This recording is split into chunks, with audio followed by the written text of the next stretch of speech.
Okay, doors are open.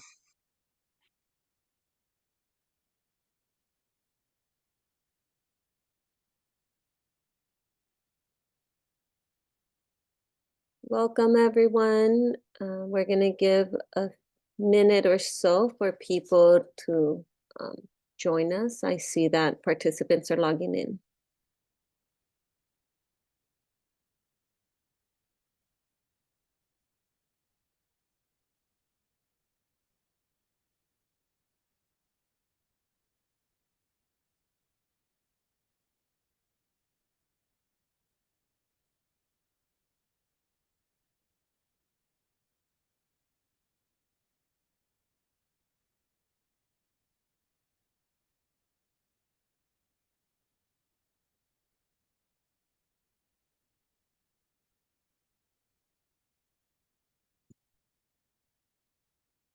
Okay, well, happy Friday, everyone, and glad to see you here. So this is the meeting for the Saltancy Management Plan Community Engagement Committee. We're going to start with brief introductions. So my name is Silvia Paz. I'm one of the co-chairs of this committee, and Rebecca Terrazas Baxter is the other co-chair, and she'll be joining us shortly. We also have with us members of the committee. So if we can, I don't have a list here, but I'll just delegate. You all know who you are. If you just want to briefly state your name.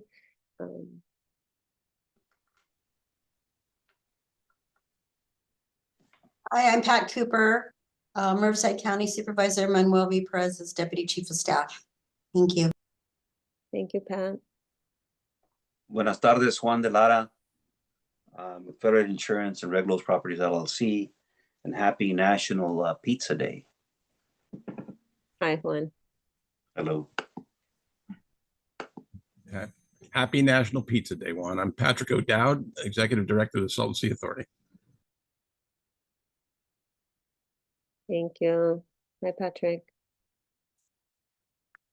Hi, Hi. I'm Kerry Morrison, on the board of the Eco Media Compass and a former West Shores mayor and Chamber of Commerce president and supporter of Saltancy Life.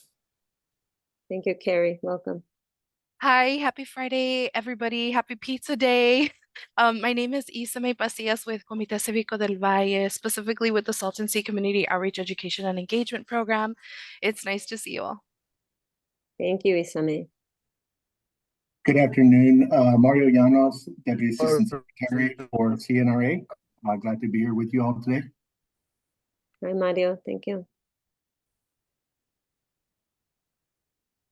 Hi, good afternoon. Buenas tardes, everybody. Good afternoon. With the Farmworkers Institute. Welcome. Happy Pizza Day, everybody.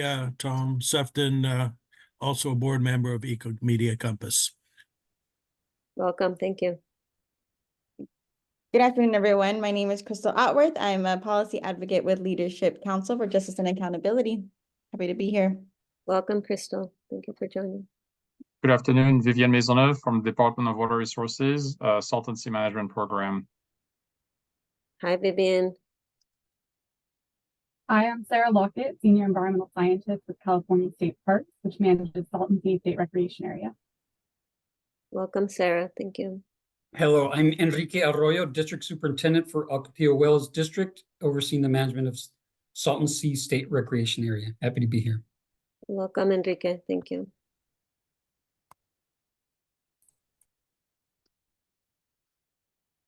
Okay, thank you. And we also have Josh joining us.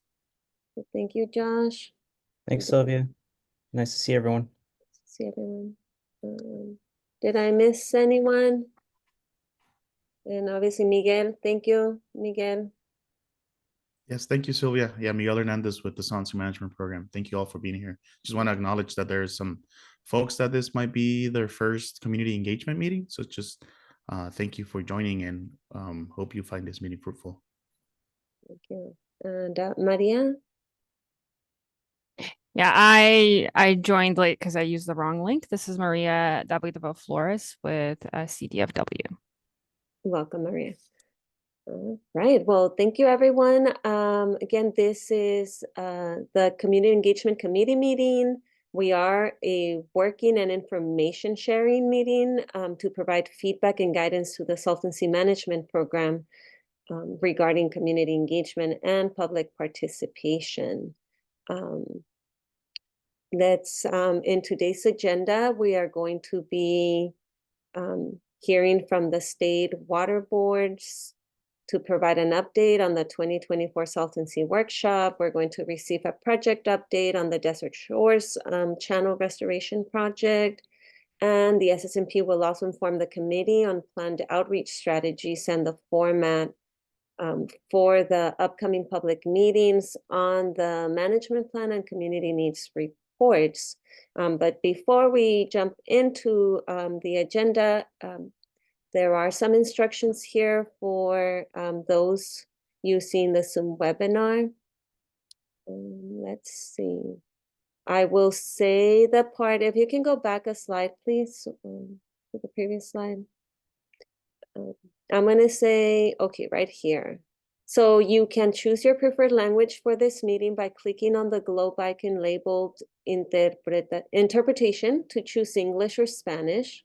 You can please click mute original audio or else you will hear the meeting in both Spanish and English. Ahora en español, I'll say this in Spanish now. Puede elegir el idioma de preferencia para esta reunión haciendo clic en el icono del globo denominado interpretación para elegir inglés o español. Haga clic en Mute Original Audio, silenciar audio original para no escuchar la reunión en ambos idiomas. Thank you. Closed captioning in English is available by clicking the CC icon in your Zoom window. You can please use the Q&A question and answer feature if you need assistance. During the public comment period, there will be designated times for questions. If you are on the webinar, to request to speak, please click the raise hand button. If on the teleconference line, you can press #2. Each speaker will have a time limit. You may also submit a question using the Q&A feature, and I will say this. Oh, all this is now hopefully being interpreted, correct? I don't have to repeat it in Spanish? Okay, thank you. We can move on to the next slide. So we already did our welcome, introductions, meetings.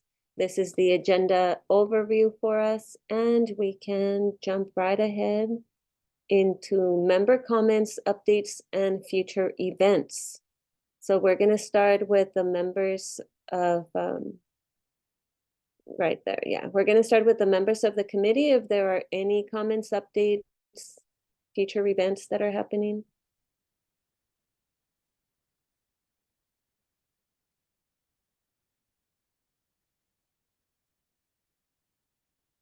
Okay, I have one on behalf of Alianza Coachella Valley. So Alianza is working with the County of Riverside and the supervisor's office on exploring the possibility of a connective trail that would be connecting the community of North Shore to the yacht club, and then from the yacht club to the state park. This is something that the county has looked into and has come up in some of their mobility studies before, and it complements the North Lake Pilot Project. So Alianza has been doing community outreach and engagement events. We had our first one on January 27th. We have another 2 coming up, so we will share all of that information with Miguel, and maybe Miguel can share it with the rest of the members on our list. But yeah, just very exciting to start thinking about how we enhance our community through projects that can start addressing our environmental, health, and economic concerns around the Salton Sea. And I see Carrie with their hand up. Carrie? Yeah, thank you. There's one event that is kind of in planning that I learned about yesterday, so I don't know a whole lot about it yet, but it turns out IID is concerned about getting their allocations cut and is understanding that we're aiming to be behind over 10,000 acres probably in mitigation. So they're collaborating with Aegis and some other organizations to put together a binational collaboration from Mexico for water import, backed by Imperial Irrigation District for water import on March 21st and 22nd. So just wanted to bring that up because it could be interesting for providing a water source for all of these things that don't have it. Thanks. Thank you, Carrie. Is that information somewhere available that could be shared with the rest of the group? Maybe if you send it over to Miguel or someone. I'll or look Josh? around for that, and if Nathan's here, he may speak up later. I just heard about it yesterday, but if we hear more, we'll share it around. Thank you. Thank you. Patrick, I'm glad that you have your picture on your camera on because your screen name says Norman. Am I doing? Yeah. So Patrick, you're next. All right. Thank you, Sylvia. I just think, I just wanted to mention that next Thursday, we have a meeting of the Salton Sea Authority Board of Directors. And I just wanted to make everybody aware that we are fortunate to have Mr. Phil Kiddu, who is the Air Pollution Control Officer at Great Basin Air Pollution Control District, which oversees Owens Lake. And he's going to join us to, let's see, he's going to give us an overview of their work, including a brief synopsis of the authorization under which they operate, the air monitoring and satellite imaging programs that they've implemented, and enforcement programs that they have, the procedures that they have available for non-compliance down at Owens Lake. We're also going to have Dr. Lowe, who presented at our board last year, and some of his work at UCR. He's going to give us an update on his work, and then we're going to just have a discussion about monitoring and mitigation at the board, and invite all the public to join us in that conversation. Thank you, Patrick. And for those who are not signed up to the emails when the meetings happen, how can they sign up to receive the meeting notices? So you can go to saltonsea.com, or you can go directly to saltonsea/meetings to find the agenda, which will be published no later than Monday morning at 10 o'clock. Our meeting is going to be held at the CVWD boardroom in Palm Desert this month. It starts at 10 o'clock on Thursday. It's also going to be available on Zoom, so you can either join in person or participate via Zoom. Thanks, Patrick. Any other members of the committee who have updates? Okay. I don't see any more, so we can go to the next slide. Oh, Miguel? Yes, just real quick, and this is from our partners at KDI. I don't see anybody from KDI joining, and if you are, please raise your hand. But they did share an event that is happening early March for I think they're calling it ECV Shade Equity Master Plan, and they have some a meeting coming up. I don't really have the full info, but I think it's definitely worth sharing with this group. I'll leave a link on the chat, and Christian's contact for KDI if you have more questions. I think it's something that this group might have an interest on. Thank you, Miguel, for sharing that. Isa May? Hi, all. Sorry, I was having some tech issues, but yeah. So I just wanted to also share an event that will be out doing this upcoming February.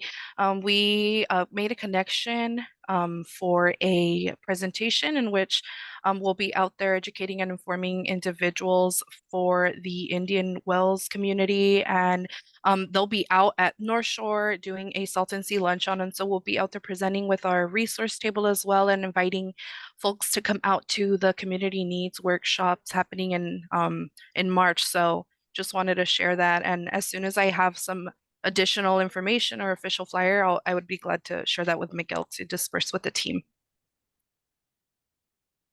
Thank you.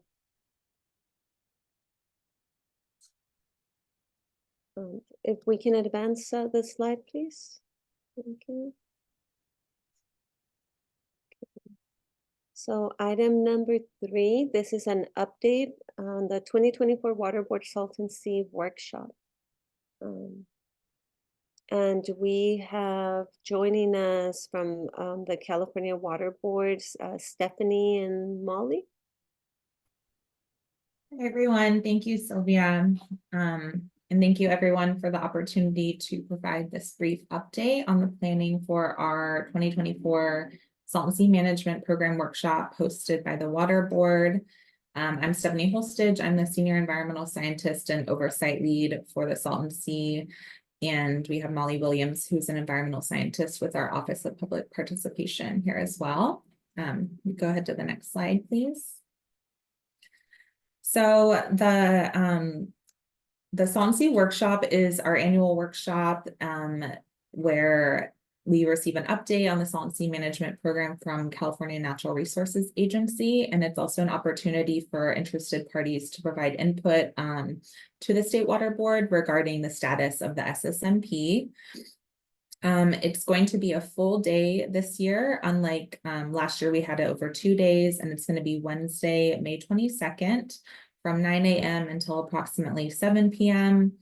The workshop is estimated to end at 7. However, the actual time may vary dependent on the number of public comments that we receive. Due to the state of California's facing a multi-billion-dollar budget deficit this year, the State Water Board has decided to host a workshop in Sacramento this year, but we hope to return to the Salton Sea next year. Next slide.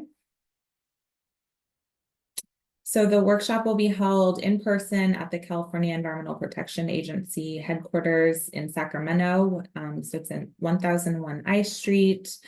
Live Spanish interpretation will be provided in each workshop participation option. The workshop will also be held virtually over Zoom and webinar. If anyone needs interpretation into other languages, you can email that email address provided here, languageservices@waterboards.ca.gov by May 10th. Next slide. So we're still working out the panel details for the workshop, but tentatively we have 2 panel topics. We have more accurate panel timing for the panels based on last year's workshop experience. And then the 2 tentative topics are an overview of local agency Salton Sea projects, as well as the feasibility study. You can visit our webpage and sign up for updates to get workshop related information as it becomes available. The upcoming workshop notice will be released via email and posted on our webpage, and will provide more detailed information on the workshop, including a tentative workshop agenda. And we're hoping to have the notice out in a few weeks. And then other relevant workshop information will also be added to our webpage and emailed as it becomes available. Next slide. And if you have any questions or comments, you can reach out to myself or Molly. And our email addresses are right there. Thank you, Stephanie. I do see a hand up. Luis? Yeah, hi. My phone was exposed to water, so can you hear me okay? Earlier it was a little bit. We can hear you perfectly. Okay, excellent. Yeah, this might be an unusual comment, but a few months ago in Cali, PA, a meeting that was convened there, not by the executive officer, but by one of the boards. There was an unfortunate situation where a advisory member was there for a meeting and had a situation with security. And so the solution for a advisory member who was lost and wanted direction and was pretty much narrowed down to calling the police because the person didn't have a contact person or didn't really know exactly where the actual room was that the meeting was happening at. Now that turned out into an investigation.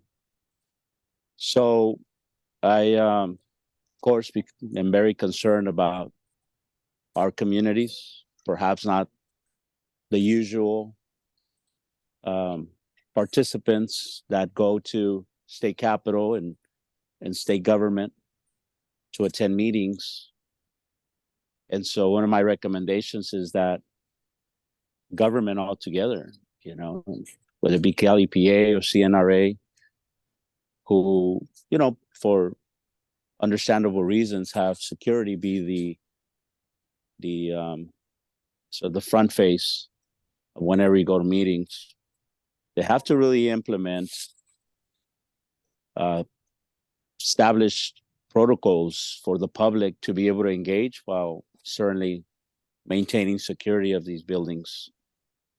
So I highly encourage the CNRA, whether meetings happen at CNRA or whether they happen at CalEPA.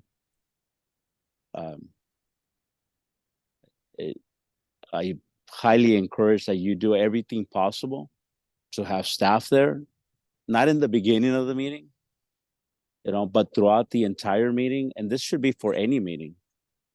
Government has to find a way to allow for the public to be able to go out there, especially those who might have to travel out there that may not never been there, to be able to be given that. Again, it should be all the time. There has to be a balance between having to go through the protocols of security and maintaining the doors open and having outstanding customer service for the public. So I hope that message is well received, but I mean, these types of incidents are far too common. Thank you. Thank you for sharing it. Molly? Yeah, thanks, Luis, for bringing that to our attention, and sorry to hear about this incident that happened. I believe at the Safer Advisory Group meeting, and hopefully you can, you know, if you want to email us about that or pass that on, we can pass it on to our colleagues who work on the Safer program. And we do have a protocol at the CalEPA building for visitors to come through, and we will have bilingual staff there on site on the day of the meeting to help folks who don't speak English well to be able to navigate the building, to be able to find their seat, to be able to find interpretive devices, to get their visitors passes. So all that will be squared away. But thank you again for bringing this to the attention. Yeah, and just for fairness of the issue that I'm referring, you know, just so nobody walks away with, well, you know, that person probably deserved the outcome. But there was actually an investigation. The results of the investigation corroborated that the victim in this case actually did experience a situation that was, you know, brought forward. So just want to let you know these things do happen, and again, just letting you know that in this situation, yeah, there was a victim, and state did launch an investigation, and the results were that, yes, in fact, that incident did happen. So thank you. Thank you. Carrie, I see your hand up. Yeah, so I'm happy to hear that there's a comprehensive meeting going on at the State Water Board again, and you know, there have been many over the years. But one of the challenges we face at the Salton Sea in general is reasonable representation. A lot of the people that we bust up over the years can't afford to make it to Sacramento. And so that is one of the Salton Sea's biggest challenges, is the people that live there can't make it to Sacramento. So I encourage us, if you want to be fair with the residents of your state, to have some of these even more, I mean, either in the South or provide some subsidies to local organizations that are good at organizing residents to get some accurate representation, because it's really easy for people that live in the Bay Area to hop in their Mercedes and head over and speak up for their estuary. But for the Salton Sea, they're not going to be able to do that. And they're really important too. So I just wanted to share if there are any sort of ask, I guess, if there are any sort of supports financially for getting residents up to Sacramento. I understand it could be expensive to fly people down from Sacramento first class to make it to a meeting down there or something, but maybe there are some ways that the state of California can afford some vans for people to come up and actually understand and hear the stories of the people that live locally. Thank you, Carrie. And I think Comité Civico would be really good at supporting that if there are resources for it. Ecomedia can help some. There are a few other organizations that are really good at that.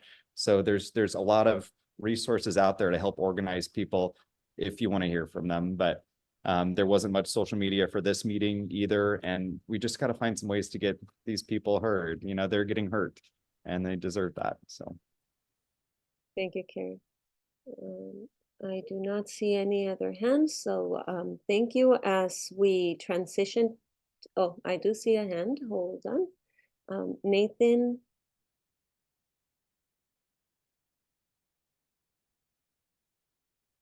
Nathan, can you hear me? Can you mute yourself? Yeah, hi. Thank you so much for the time. I want to reiterate what some of the points that are here. It is difficult for residents to, make the trek up. Our team for a long time had been going to Salton Sea Authority meetings every month prior to COVID, and that was a huge expense, taking time off work, driving down, spending the time for an hour to at least share our opinions of, Salton Sea restoration. And it's always just a difficult task. But the point that Carrie made is absolutely right. I think the virtual appointment links are really helpful now, where people can join virtually, share, but it's also at a time that most people have to work. So that also kind of restricts some access for the general public to be able to attend meetings like this. But the main comment question is assembling the information and distributing that to the public and getting feedback from the public on a regular basis outside of these, public meetings that happen once every few months is a really important step, where people that aren't able to access these meetings can, share their thoughts on progress and how things are going. So, I'm just kind of encouraging that to happen on a regular basis, different meetings at different times later in the day or on weekends, different meetings that are at different locations closer to the subject, which is at the Salton Sea.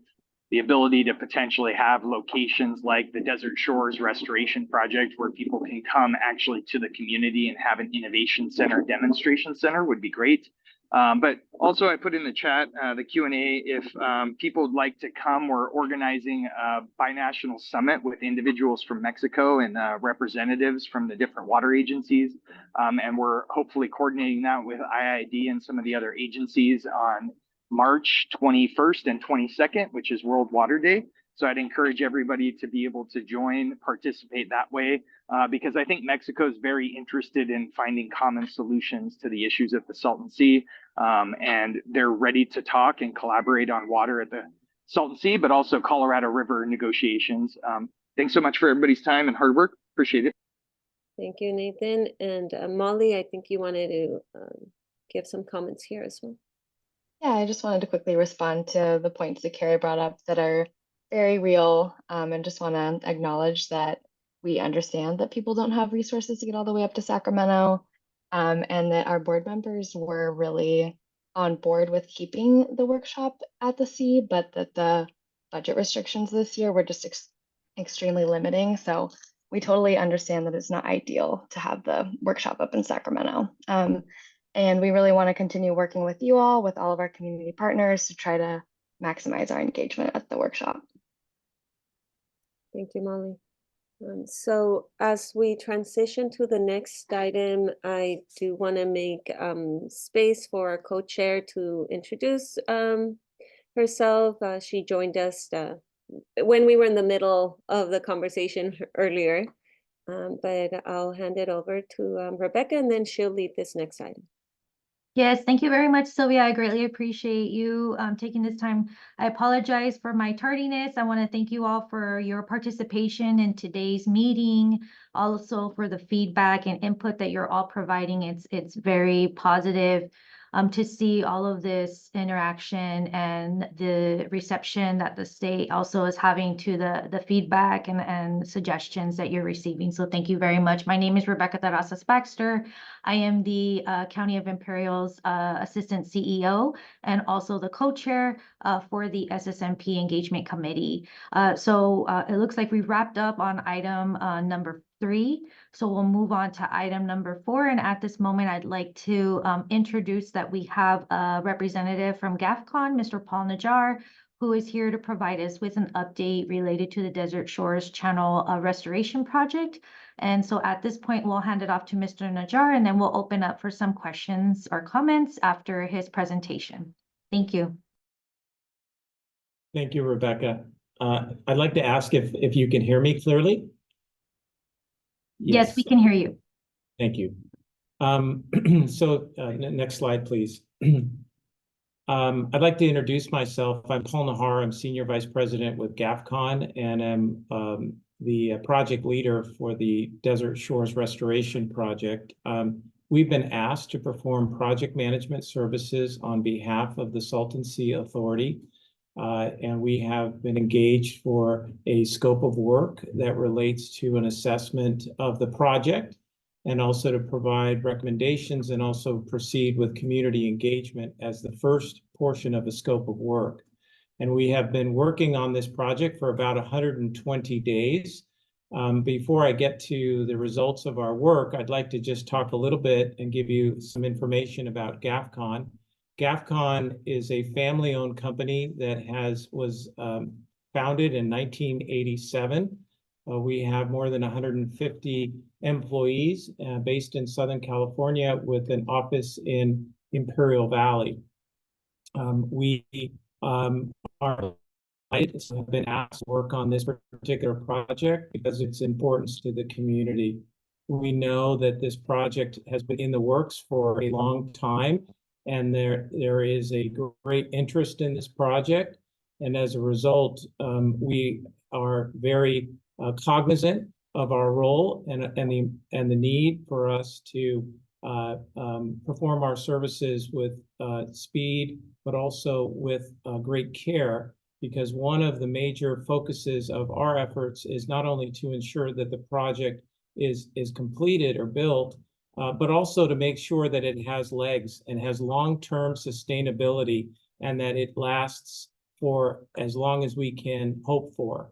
And that certainly is a major focus of our efforts, is to make sure that whatever we're doing is designed to make sure that the project is fully sustainable. So next slide, please.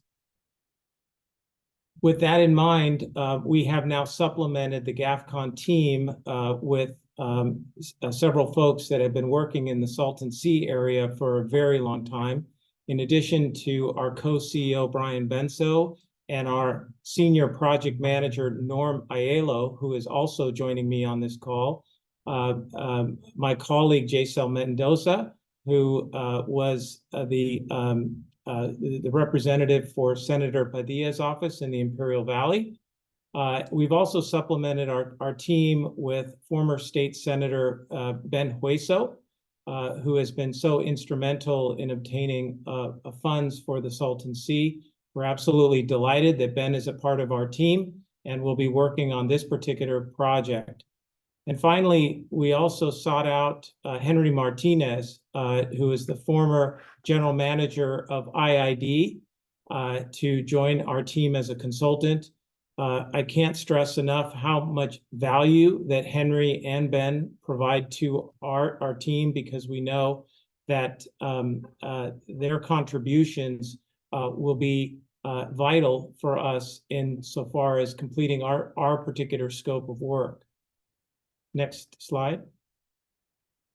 When we arrived on the job, we thought it would be a very wise decision to do what we're calling a mid-project assessment, knowing that the project has been in the works and considered and thought, and a lot of work has been done. We not only wanted to review all of the data that was available and speak to the key stakeholders, but we also wanted to conduct kind of a brand and fresh review of the project, looking for the things that are working and also making sure that those things are fulfilled for their toward success. We also looked at issues that may exist in planning, execution, and outcomes. Again, looking at this with an updated sort of set of facts. I mean, it has been a long time since some of the studies have been done, and we thought it'd be a good idea to just look at what the current state of affairs are. So moving on to the next slide, please. So one of the things that we wanted to make sure at the outset is that we reviewed all of the hydrology options including looking at what had been the state of affairs relating to the local wells. We contacted IID and the Coachella Water District to determine if any new wells had been drilled in the area, whether there was any data available associated with those wells, any new conditions that could help us or in some way inform us as to the amount, the quality, or conditions of the water in the area.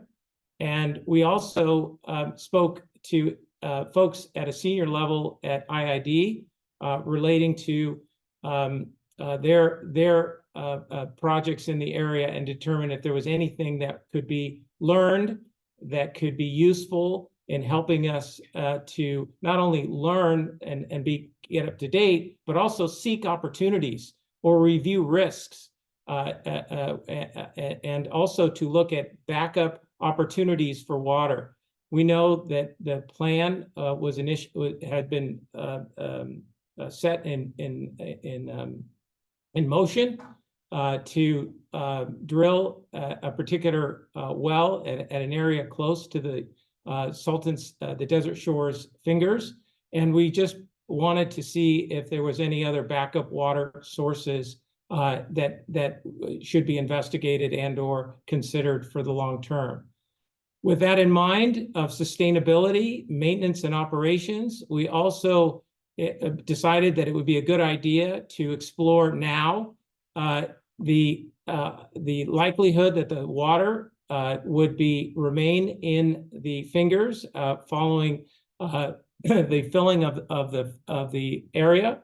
And so we examined that, discussed that with a number of folks on our team and elsewhere, and wanted to explore now what would be involved with lining the channels to address infiltration and or reduce the chances of any erosion.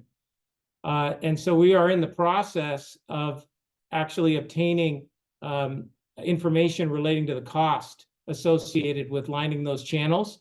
And that work is underway as a part of our budget process, where we're doing a ground up budget review, budget analysis of what it would cost, not only to line the channels, of course, but also to fill the channel and also maintain the channel for the long term.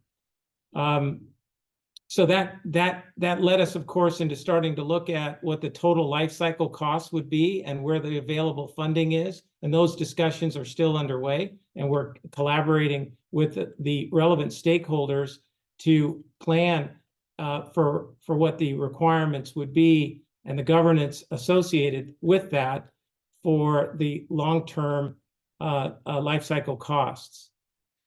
We also reviewed, to the extent that it was available, the water quality analysis and drilling proposal that had been previously provided to the Salton Sea Authority. So we discussed not only the proposals, but the underlying data that was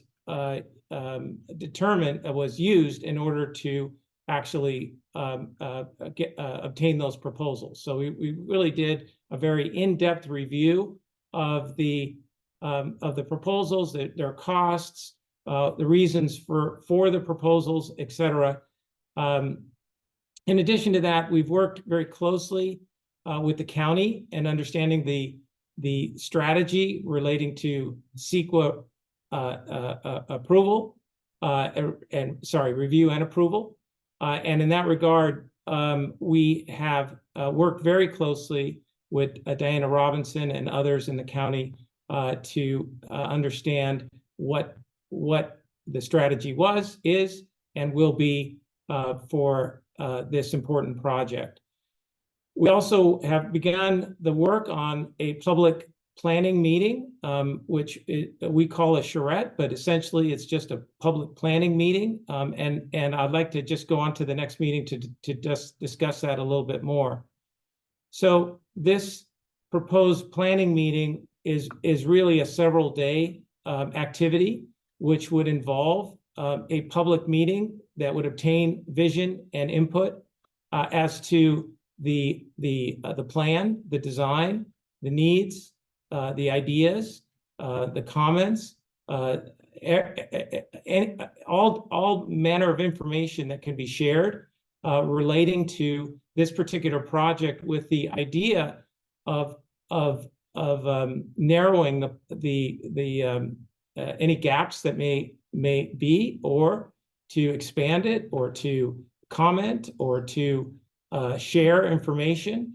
And the idea is to do that through a large public meeting that would be an open house where information can be then provided to the project team, to the Salton Sea Authority, to other stakeholders, which would result in another open house and review and comment session where information would again be exchanged, and eventually resulting in a plan being developed, which would then go to another meeting, which would be a public meeting confirmation process where the elements of the plan would be presented, and again, additional comment provided, to the point where we have the ability to move forward with a design and with a budget and a schedule and a delivery for the project.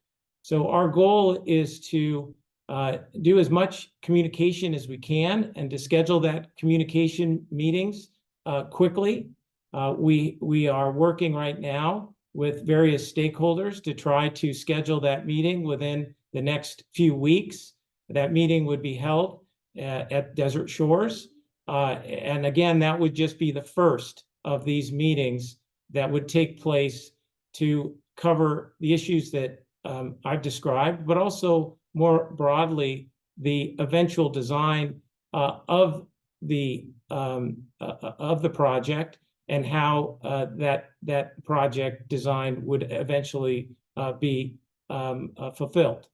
So we're excited about this opportunity to engage, and we'll have a variety of materials and opportunities for communication in various ways relating to this. For those folks that are unable to attend in person, we certainly would broaden the opportunity to folks to participate in other fashions.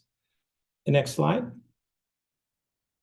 So as I mentioned, the next steps are this community engagement meeting, which we're planning right now in late February, early March, to provide at that time a drilling and water analysis update as the budget and timing and other considerations are undertaken.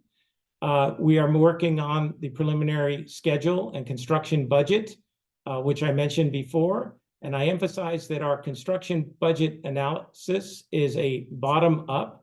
We're looking at this to be as complete as it possibly can based on the information that we currently know, so that construction budget and schedule can inform all of the discussions that I was sharing that would take place at the community engagement forums that we're planning for. And even more so, we're looking at what the possible budget would be for the continued operations and management associated with the long-term viability of this project. We think it's important to do that now, because without that, that type of information helps to inform what the design should and can be. All of those things will be delivered in early March. I'd also like to just share that we are visiting a variety of other bodies of water in the Imperial Valley and elsewhere to examine what's working and what's not working in those areas. For example, there are a couple of water ski parks that are down here in Imperial Valley that have been filled up with, I believe, channel water from the IID. We're going out there, we're looking at how they are operating those particular facilities. learning about how they're managing it on a daily basis, what sorts of pests are they dealing with, what sort of wildlife is existing in those areas. We're seeking to look at what is actually in the ground filled with water and how they're doing in order to help inform us on what the right plan would be for the Desert Shores project. We're also engaging with other folks that have built in the past things like water features at golf courses in the Coachella Valley and other locations that have experience with respect to the conditions, the liners, the operation, things that are necessary for long-term viability. So at the end of the day, I think what we can tell you is that we've been very busy. We've been working extremely hard.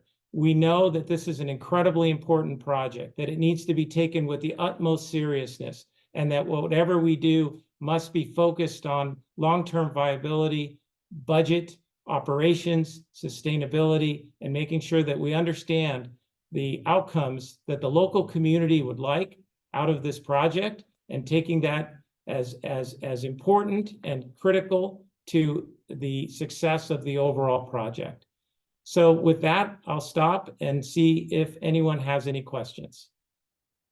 Thank you very much for that, Paul. It does look like we have some comments here. And just so you know as well, in the chat, there was an offer for assistance in helping to reach out and contacting community, which is one of the reasons why we have this group as well. So I'm glad to see that there, but I'll start calling out names as I see them here on the list. Carrie, do you have a question or comment? Yeah, I just wanted to share that we're really excited that this is moving forward in a much stronger presence. The agencies told us to stop as local volunteer organizers for like 5 years while they kind of figured out what was going on. And so we're really happy to see that this is moving forward. We do want to offer our support in organizing the community. We've brought at least 400 people out to the site, and we're the landowners, and we didn't know that this meeting was happening. So I think we can really be of great help if you reach out in time. If you actually want people there, give us some notice, give the community some notice. 1 or 2 weeks isn't going to do it. That would just be doing it to check a box on paper and not actually looking for the input. So we're really excited you're here. And please just give us some notice, and we'll get the people that know what's going on, that have lived there for years, to come and support you, because you're going to need it and because they deserve it. So thank you so much. No, thank you. Thank you so much for your offer of support and the opportunity to engage. We do want people there. We want lots of people there. And we will reach out to you and make sure that you have plenty of notice so that we can make this community engagement a success. It needs to involve everyone. And then, as you pointed out, that if everyone is involved, it makes sure that we can have the long-term success and sustainability of this project, which is probably the most important thing. I just want to comment one other thing. Nothing could be worse than to go forward with a plan and have it filled up with water, and then 5 years or 10 years later, all the water drains out. That would be complete failure. And so we are doing everything we can to plan now and consider all the contingencies. And unfortunately, that does take a little bit of time. We've been on the job for about 120 days. I wish we were a little bit further along, but we're going to catch up, and we're going to do our due diligence. And with the community's help, we're going to be able to provide more information that'll help make this project hopefully successful. Thank you so much. That's very exciting, and glad to hear that we're planning for longevity. So we're very happy to support, and people that have also been working on it for a long time. Thank you to Art Gertz, Ronald Spears, Carlene Ness, Jasmine Phillips, Nathan White, and Ron Spears and Tom Sefton. All of these people have been a great help for this project. So would like to elevate them and know that you have great collaborators in this room. Thank you. Thank you, Carrie, for that comment, and I appreciate your background as well, as we're talking about that topic right now. So next to speak or with a question would be Mr. Tom Sefton. Hello, thanks, Mr. Najjar. I do want to reiterate Carrie's offer to help. As he said, we have organized multiple community meetings on this project over the last 7 years, and we can help you if you're willing to accept that help. So please do reach out. Additionally, you had talked about your concern with respect to seepage and infiltration, and that all the water could leak out of the project. Would you be willing to share publicly what information you've received to raise that concern? It's undoubtedly the case that it will be incredibly expensive to line the channels. That's 25 acres of top surface area, and probably 2 to 3 times that for the entire base of the channels to line that. It's a lot of plastic. So please, if you would, comment on what information you received to indicate that that's necessary, bearing in mind that the level of the Salton Sea and the level of the channels have been quite different for a long time, which would indicate not a high seepage rate or infiltration rate. So please do tell us a little more about your concerns about seepage and infiltration and where that information comes from. And also, please do keep in mind that we would like to see this as a viable habitat, not just for people, but for fish and birds. And if you're going to line it with plastic, then you're going to also need natural sediment on top of that plastic. As you, I hope, have seen visiting the site, the entire what used to be the underwater shoreline of those channels that's now exposed is lined with scalloped out fish nests. Just thousands of tilapia used to nest in those channels. And we hope that it could, if you're going to line it with plastic, we hope you could think about in advance ways to make that a suitable habitat for fish and for aquatic birds. I would appreciate a response. Thanks. Thank you, Tom. And thank you so much for your offer of support and assistance in getting the community out for the engagement. So thank you for that. Let me first start by answering your question to say that no final decision has been made whatsoever, and nor has there been a final recommendation of any sort relating to the lining of the channels. I think what we came from, and to the extent that I said that, I'd like to clarify that's not what I meant. I think what we wanted to do is to suggest that we believe that it is likely that may be what needs to be done, is the need to line the channels. And if so, we wanted to get ahead of the game and look at what the costs may be. Number 3, I wanted to say that part of the discussion relating to whether the channels get lined or not would be part of the community engagement. And that would be partly as a part of information provided by experts, provided by the community, raising the issues, that all of the discussing and considering every single issue that you just raised. I will just also tell you that we have been consulting with a variety of folks, including folks at IIB that Henry Martinez has spoken to, relating to the thinking associated, and I emphasize the word thinking, the thinking associated with the possibility of lining those channels. So I probably should have been clearer, Tom, and I apologize for that. I think what we just want to say that it needs to be considered early. We think that there's some merits to doing so. Also, the points that you raised need to be carefully considered, as well as the budget issues that you also raised. So there's much to be done, much to be talked about, but we want to start getting ready with the decision tree associated with that and making sure that it's part of our risk register relating to the possibility of there being too much seepage or erosion on the banks of the fingers. If I could add a little bit to that, Tom, the grant itself has certain programmatic requirements. Habitat is one of them. So that will be part of the finished product. And the other is the geotechnical work is not completed. So that will inform the hydrology and the seepage and things like that. But what Paul and his organization are doing are just trying to develop a maximum scope of work for budgeting purposes so that we can plan ahead for the financial resources that we need to get this project to the finish line. I would just note that your Bureau of Reclamation representative on this project had a very good suggestion about measuring whether or not there is substantial seepage, and that would be the channels right now are several feet below the point at which the natural connection to the Salton Sea used to be, and it would be entirely possible to add water to those channels and measure the seepage against the predictable evaporation loss rate. The difference in how much water you lose that's due to seepage is the total minus the predictable evaporation rate. And Jeremy from the Bureau has brought an entire team from the Bureau of Reclamation to help inform that decision-making process. So it's the right question, Tom, and we want to make sure we just get it right. Okay, thanks. Thank you, Tom, for all those comments. Next would be Luis Olmedo.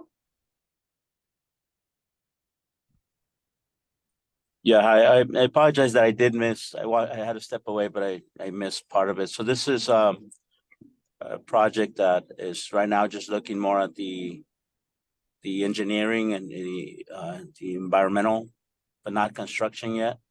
Did I understand? Because I do have a question after. Yeah, we're not at construction right What now. is GAFCON? Okay, got it. It's not construction right now. So did I hear you correctly? Yes, it's not construction right now. It's preliminary Okay. work. So Preliminary analysis, yeah. Understood. Okay, so when it does get to construction, and again, I don't know if this is a question for GAFCON or for the Salton Sea Authority, for Patrick, but is there a process by which the Salton Sea Authority, or if there are any anticipated contracts for the project management part of it, where there is opportunities for whether it's union labor, prevailing wage, or also making sure that those small companies that are in the Coachella or Imperial that operate and work around the Salton Sea that are from this region, that they be given sort of an equitable opportunity, because historically, I mean, there's a big influence when it comes to politics.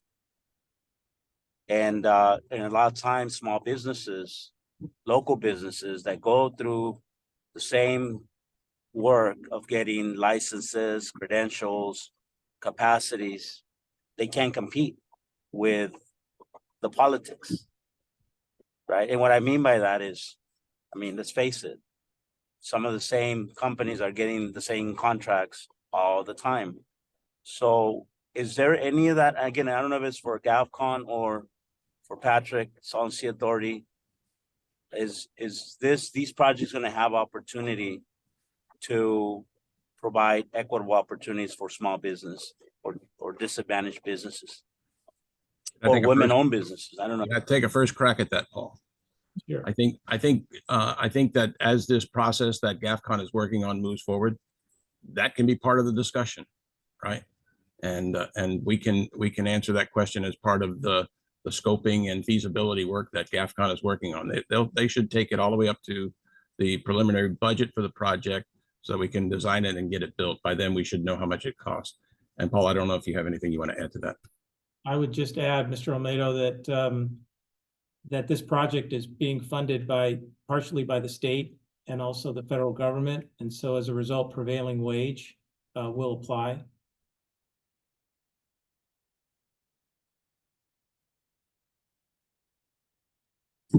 Okay, thank you. I appreciate that.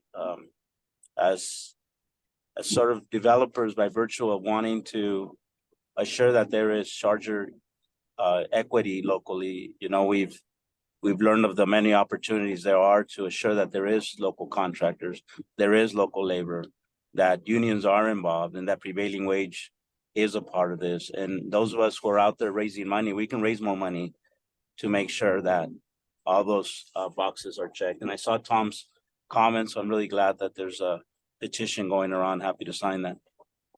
Thank you. Appreciate that. Great updates, by the way. It's not intended to be at all any negative, but thank you for the update. Thank you very much for the kind word. Thank you. Thank you, Luis. I do have 4 more people that have their hands up. So for the following questions, I'm just going to ask to please be sensitive to the time because we are going over on this item. So I'll call up next Miguel Hernandez. Yes, thank you, Ms. Chair. Just real quick, just want to offer both Paul and Kaisel, maybe we want to, as you guys start planning for those future meetings, the Solvency Management Program has actually a sort of a checklist that's actually been developed by this group right here, or with the advice of this group, as far as how we go about public meetings. So I would like to share with you some of that to make sure that we have that consistency of that level of engagement. Carrie alluded to giving enough time for notices for people to be aware of this meeting's happening. So that's part of our, of our list that we have, that we make sure that we do it every time, that we provide ample time in advance for people to know about these meetings. Also looking at venues and just other stuff that I think we can share those lessons with you all, particularly your team that's going to work on that public engagement phase. So just bring that opportunity. And we also have the outreach working group, which is the subgroup of this committee that kind of focuses a lot of that. So want to offer that opportunity as well. Thank you. That would be very helpful. Thank you, Miguel, for offering that. I'm sure there will be some follow-up in terms of coordination moving forward and collaboration. And that's what we're here for. So next up will be Mr. Art Gertz. Can you please unmute yourself, Mr. Gertz? Can you hear me? We can hear you. Good, okay. As I understand this, the budget so far that has been allotted is approximately 1.25 million. GAFCON has been on the job for about 120 days. So at the end of the day, these projects are all about money. So my question is, of this 1.25 million, how much is left currently of that budget? Patrick, could you share the latest information on that?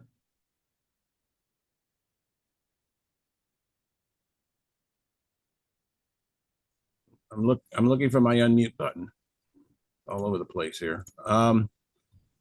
Art, thank you for the question. I think the very little money has actually been spent on this project. I think that we may have spent $20,000 or $30,000 to date.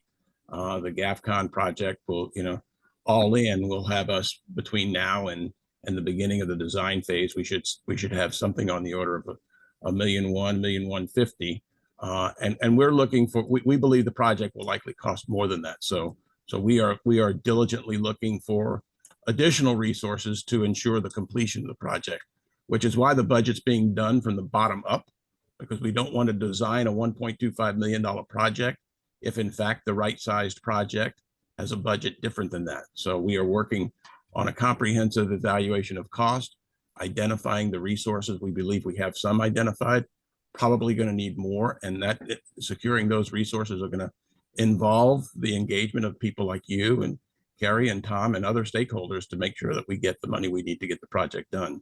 So the answer to the question is, we don't think we have enough money right now, but part of this process is determining precisely how much we need to get the project to the finish line. So thanks for asking. Thank you, Mr. Gertz. Next up will be Mr. Ronald Spears. Yes, hello. Can you hear me? We can hear you, Mr. Spears. Okay, thank you, Mr. Naharto, for your synopsis there of the project. I appreciate that. I've been involved since 2019, so I just wanted to give you a little input as far as I can to help along. And after you do your comprehensive study, I think the the main things that the community and everybody would like to emphasize on is the finding the source of water from the well, whether it would just be the drilling of the well or actually the drilling of the well, drilling for the water and creating the well, all in one phase, which would satisfy the CEQA study. Get that taken care of with Imperial County and the state, and then the construction of the berm. The community would really like to see something be done out there. It's been years and years and years of projects that have been talked about, but nobody sees boots on the ground. And I think that would be important once you got your geological or geotechnical studies of the soil and so forth, and the water seepage things, that might be, part of your emphasis to get that completed. Because once something gets started on the project, then normally the rest of the project follows suit, providing there's enough money, of course. And I know, as former president of the Bahia Del Mar Properties Association, there was a channel maintenance fund that was going to be considered as part of the operation and maintenance. I can't speak for them anymore, but that was the original, consideration, to use some of that money from the channel maintenance fund to help with operation and maintenance of the project. And that's all I'd like to add. Just that the community would really like to see some positive, projects being done actually at site. Thank you, Mr. Spears. Thank you, Mr. Spears. Nathan White, did you have a comment or question that you had as well? Yeah, I did. Thank you so much. Alongside Carrie, alongside Ronald, alongside, Tom and everybody else, we've been working on Desert Shores for nearly 6 or 7 years. We worked really diligently on the project. We were able to get land donated from IID to the Ecomedia Compass. That's one of the channel properties that would be needed to bring water in from the Salton Sea. I also don't want to be negative at all, but the GAFCON kind of project management element of this project wasn't really published as an RFQ for other people to apply for.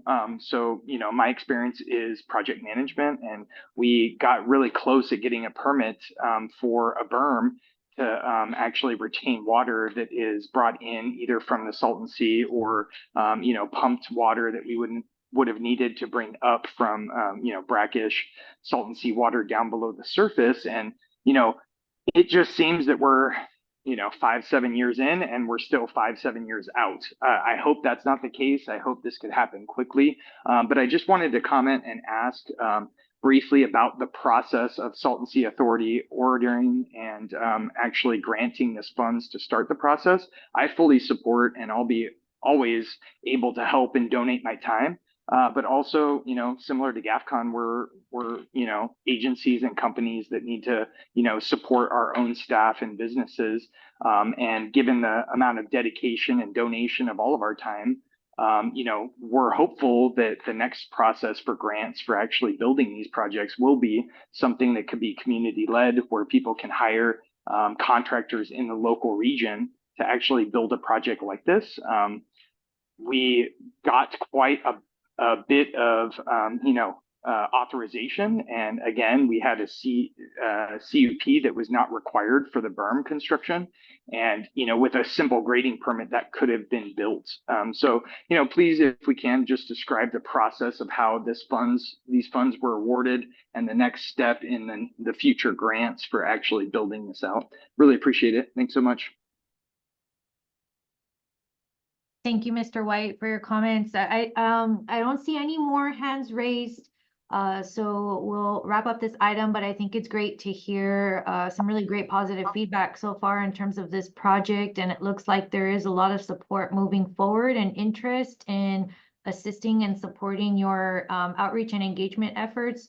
Mr. Nahar. So I think that's really something to take from this meeting. Do you have any closing comments before we move on to the next item?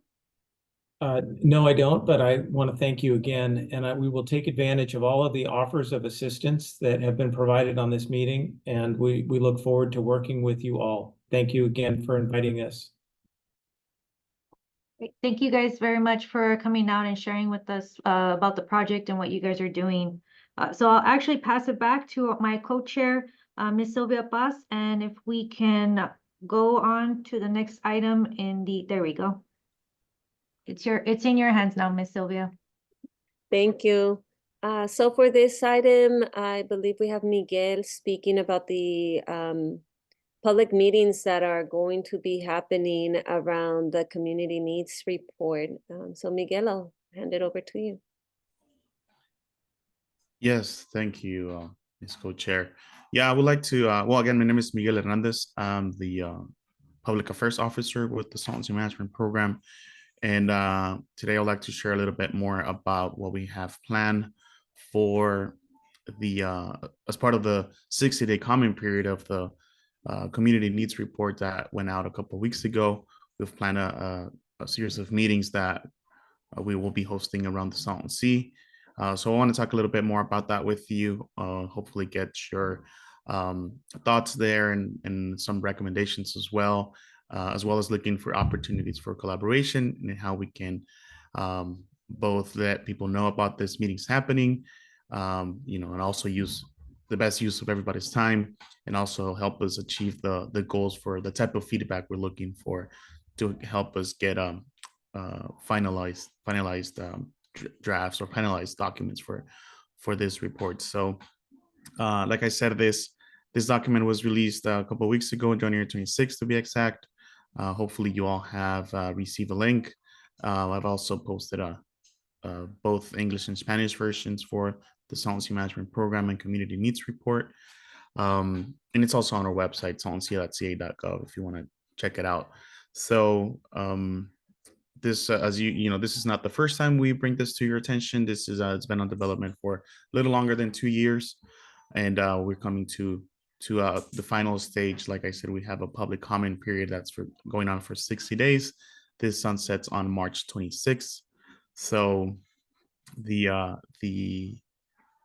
public comment period, it's open, and we have some meetings planned. If we can hit the next slide, please. Just to briefly or continue to mention more about the report, the report identified 8 different needs as part of this this process, different opportunities that Better Work Group, that the Salton Sea Management Program, that we put out there as far as public events, also some focus groups that occurred during this last couple of years, and these 8 needs were identified, and you'll find this in a more detailed way in the actual reports. The Salton Sea Management Program report actually mentions what is sort of under the SSMP's scope of work, what we're currently doing. In fact, there's projects that are active today. Also, the potential opportunities that we have for future projects, and how the Salton Sea Management Program can take on some of these needs that have been identified. There's also a community needs report and recommended actions report that was put together by Better Work Group. It's kind of 2-piece document that identifies a broader list of needs that have been identified by the communities through these different engagement opportunities. So these are the 8 main ones. Actually, those are the final list, and we'll be discussing that with the public and during those public meetings, and to see if we have gathered the right input, or if we want to, if there's something that we're missing, or perhaps we hopefully this doesn't happen, but it could be that we misinterpreted something that's just wrongfully stated, so we can fix that before having a finalized version. So next slide, please. And I just want to talk a little bit about the purpose of these meetings. We want to make sure that we get this information out to the community, but we also provide additional opportunities for folks to continue to comment and make the recommendations for both of these documents and what SSMP is currently doing, and also have that face-to-face interaction with folks to tell them a little bit more about the projects and what SSMP is currently doing and what we have the potential to do in the future. So that's our goal, to share the information about this report and continue to get more feedback and recommendations. And we will, have connect with communities with at the Salton Sea. Actually, we're planning on having these meetings be on nearby communities by Salton City and also in the Mecca area. So we want to inform again what we're doing out there and continue to get feedback that we can get from these conversations with the community out there. So and I'll tell you a little bit more about our format for those meetings. If we can hit the next slide, please. So we are planning on having a total of 3 community meetings, 2 in-person meetings during the evening. We're looking at, or we actually confirmed these dates. If you want to, save those dates, we will be making a public announcement on this shortly through our e-newsletters. And but we have confirmed the Mecca Community Center for March 13th. Also, the West Shores High School, March 14th. Both of these meetings will be during the evening, 5:30 to 7:30. We just need to define or solidify the times, but it's pretty likely that's going to be that time. If anything, we'll shift to 6 to 8, but or perhaps get your feedback on that. And then we have a third meeting, which is going to be a virtual Zoom webinar with Q&A, public comment. Talk a little bit about the format for the in-person meetings. And I just want to say this up front, that we're not planning on having this in-person meetings be hybrid or have a virtual option because of the nature or how we're planning on doing these meetings.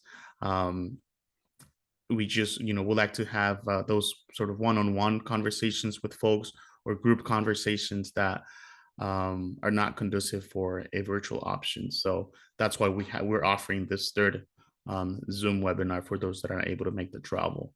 So again, going back to the format for those in person, we're planning on just a quick overview of these documents, the purpose of this, a little bit of how these documents came to be, how they were developed, and who supported the development of these projects, but also what's in there, right? How we can expand a little bit more the different needs that I talked about a little bit earlier, and make sure that we are capturing that correctly and that we're getting people's feedback as of, what else can we add into this, into the feedback that we gathered so far. And perhaps if the SSMP team can do more or within our scope, that we can think about that and put it in the final document. We're also planning on having after the overview presentation, we'll do 8 different stations, one for each of the needs, and the group will break into these stations. We'll have a lead for each of the station. Actually, we're planning on having one lead for every 2 stations. So just, having a bit more close conversations, more of a breakout type of conversation there, but also have some activities there for folks to, have a question that, sparks up a little bit more thoughts and how they can continue to provide feedback. And then, yeah, we'll do, this 8 stations, and then we'll convene again as a group, and then we'll have a group activity, another way of calling it perhaps a survey, where we could get some feedback as, how did they hear about this meeting, perhaps which community they come from, just feedback that will help us perhaps enhance our work for reaching out to communities, but also add a question there that can also give us the feedback we're looking for these documents as well. So that's the format that we're planning for those.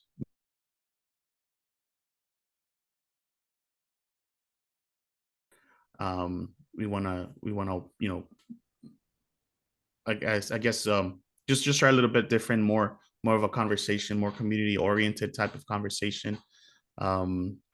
So yeah, happy to hear your feedback there. And then next slide, please.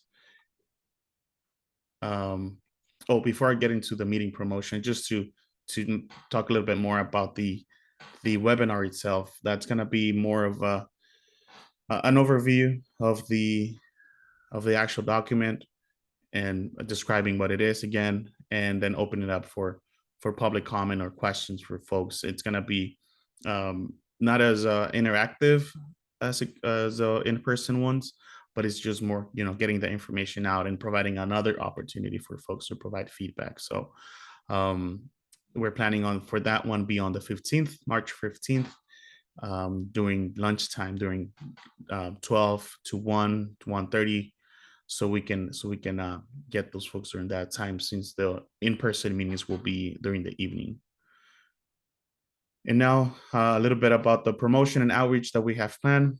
This is sort of the standard way of the SSMP promoting public meetings. So we will have a flyer going on. This is a draft flyer that you see in front of you. And it has both in-person meetings and the webinar option as well, along with the link. And we can circulate that for you all to have, or if you have any specific recommendations to the flyer. In fact, the outreach working group met last week, and we had a brief discussion on both the format and the meeting promotion and the flyer itself. So yeah, happy to share this flyer once we have continue to collect additional feedback after this conversation. So we'll get this flyer going, both digital and physical. Also, we have a social media kit that's being developed that we'll share with you all, so you can help to share with your networks and your social media platforms. Also, as usual, we'll get a bilingual PSA running on both TV and radio, and also paid ads through social media. Additionally, and as usual, we'll do direct outreach to our partners, to NGOs, CBOs, religious groups, schools, just letting them know that this meeting is happening, but particularly those that are active. You know, this includes this group right here, but also those that are part of other groups or other spaces where the Salton Sea management programs work with. So this is what we have planned as far as outreach, and we also have our contractors there to lend a hand to let folks know about this meeting, doing more on the ground outreach with canvassing, you know, also using their social media to help us promote, and just different ways to enhance the outreach and promotion for this event. So I'm looking there for your collaboration as usual. You know, getting the social media graphics out do help a lot. So this is, you know, it's been a while since we met in person. I think it's been about a year or so since we last met with the community. So we want to make sure that we get the most folks out there for both the in-person and the webinar for those that are not able to make the travel. So next slide, please. Okay, and this is where I would like to take a brief break, or perhaps open up the floor to you know, hear your thoughts, get your feedback on this this format for these meetings. Also, if you can share a little bit more, or if you know about other ways that we can solicit the feedback that we're looking for, both during the meeting, but also during the public comment period that's active right now. So far, we've gotten this out through the e-newsletter. Also, we've been targeting our partners and air districts. Actually, the Imperial Air Pollution Control District helped us get this out through their SIS-177 program. I want to do that also for AQMD if they can lend a hand.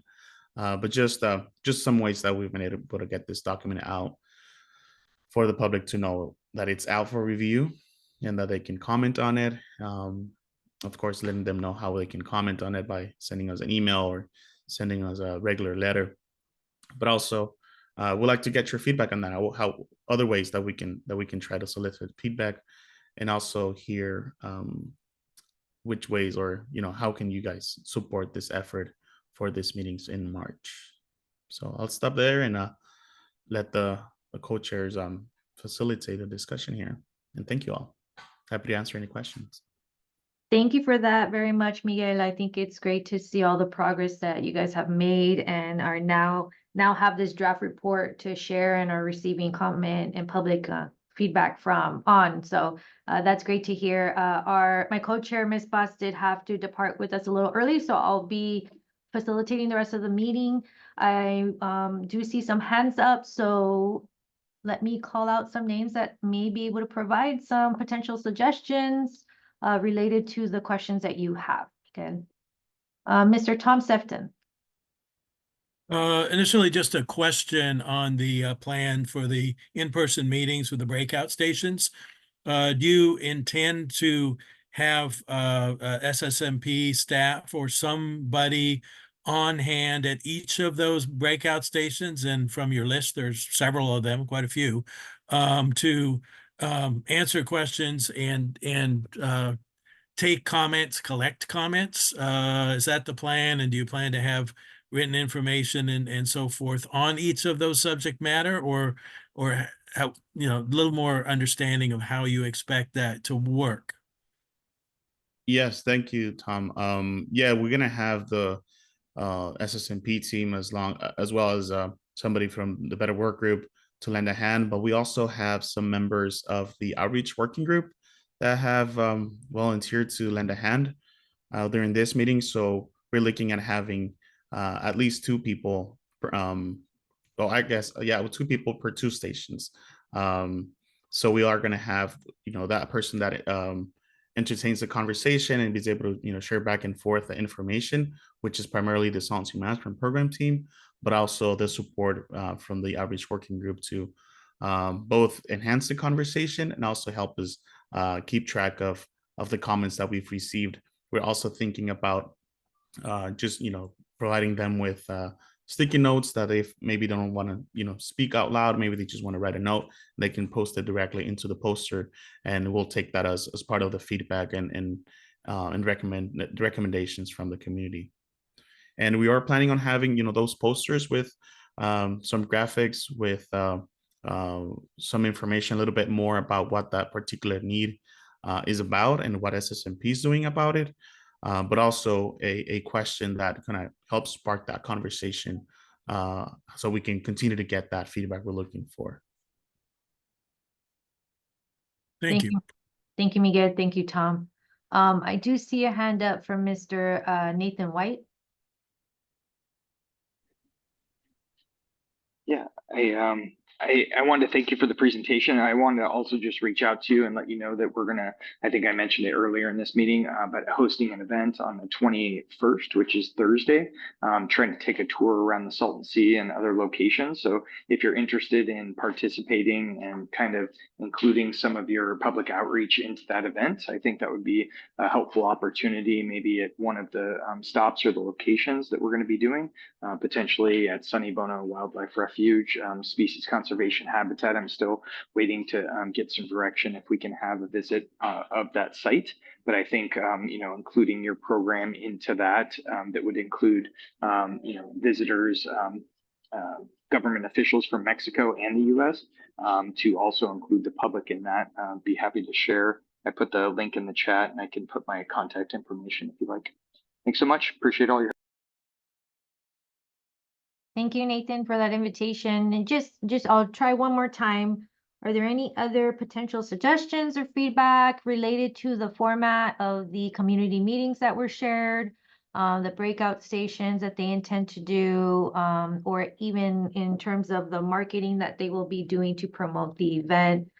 So any feedback that you may have or any assistance you'd like to offer, please feel free to reach out to Miguel or Josh and follow up with them. I think that'd be helpful. That's one of the reasons why they wanted to share all of that with us here today. So I do see a hand up with Crystal Otworth.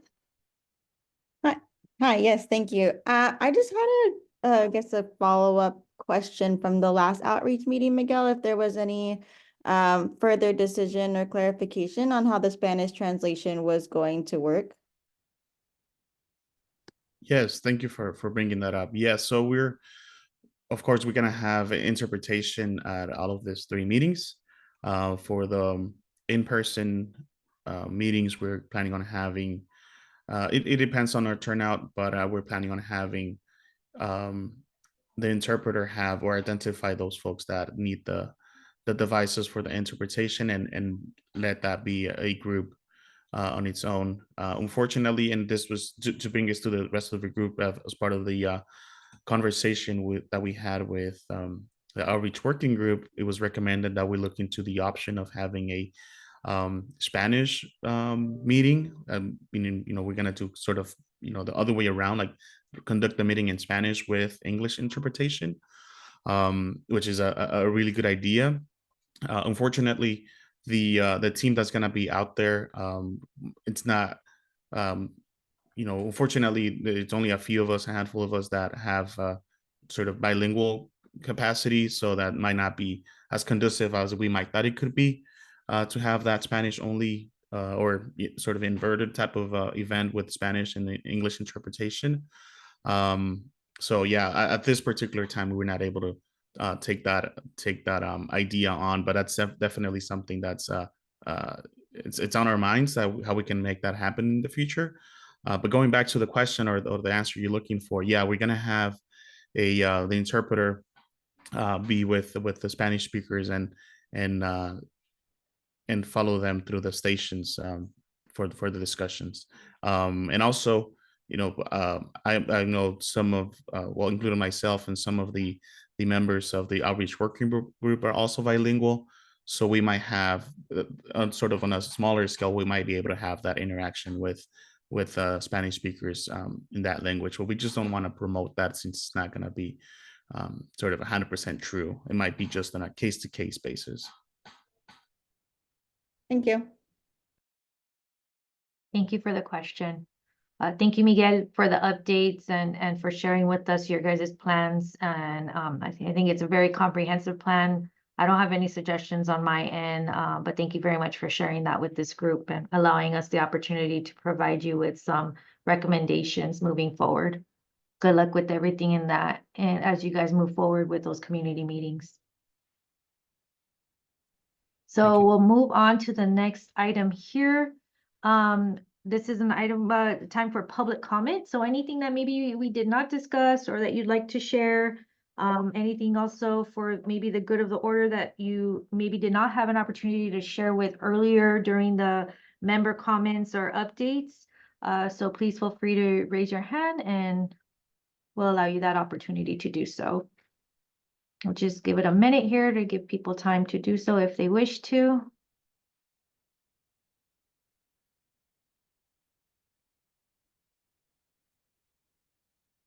See one hand raised here, and that is Miguel.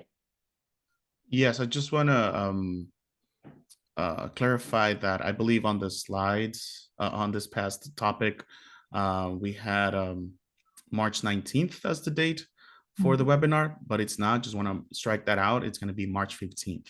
So just so you know, and we'll make the update on the slides that will go on to the website, but just want to make that clear. The webinar will be on the 15th. Thank you, Miguel. I do see one more hand up. Give me a second. Mr. Gertz.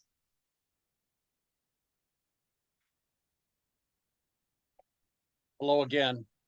As Vice Mayor of West Shores, I want to underscore the importance of actually completing successfully the Desert Shores Canals Restoration Project. The most exciting thing has happened in West Shores, performed by the state with untold sums of tax dollars, is the hay bales in Salton City, which has not been well received by our local inhabitants. So I must underscore just how important, if our elected officials on the payroll want to impress us, that would be to get the Desert Shores project completed in a timely manner with a reasonable budget. That's all I have. Great. Thank you very much for your feedback, Mr. Gertz. I don't see any more hands up. Then I will take this time to just close this event, and I'll actually ask natural resources staff if they could help me with highlighting any potential key takeaways or action items that we may have discussed throughout the meeting. Yeah, and I can certainly help with that. And also Josh and the rest of the Salton Sea Management Program team, feel free to chime in if I missed anything. Just to recap about our meeting today, we heard some of the upcoming events that we have coming up in the area by our partners. Please, if you have any links or flyers or any information that you would like me to share with the rest of this group, feel free to send me an email. You can either send it to the email you're seeing in front of you, cnra-saltonsea@resources.ca.gov. I am the one that gets that inbox, but also you can send it over to me, miguel.hernandez@resources.ca.gov. Happy to share that with the rest of this group, as we hear that we have some events happening this month and in March as well. We also heard about the Salton Sea workshop that the State Water Boards is hosting in Sacramento. The day, again, it's May 22nd. And there's also going to be a virtual option for everybody to join there. Also, we heard a project update from GAFCON. I personally would like to thank you for considering the space to provide this update and reiterate the offer about sharing lessons for future public engagement. And also, about that project having future opportunities for engagement, particularly for the community to continue to chime in with this project. And then lastly, we heard about the upcoming meetings for the community needs report. Again, those dates are March 13th, 14th, and 15th for the community needs report. So looking forward to those meetings as well as your getting your support to let everybody know about these meetings happening, and hopefully see you guys out there as well. And I believe that concludes the recap for today. Not sure if I missed anything. Feel free to chime in. That was great. Thank you, Miguel. That was everything in my notes. I'm not sure if anybody else on the team wanted to add anything, but at this moment, I just wanted to make sure to thank everybody for their time, for their continued participation, for lending us also your knowledge and your experiences throughout this process, so that way the different teams can utilize that moving forward and hopefully meaningfully engage the community as these different projects proceed. And so thank you all very much. And just want to wish you all that you have the rest of a good afternoon and that you have a great weekend to come. Thank you all. Great collaboration today. Thank you. Have a great weekend, all.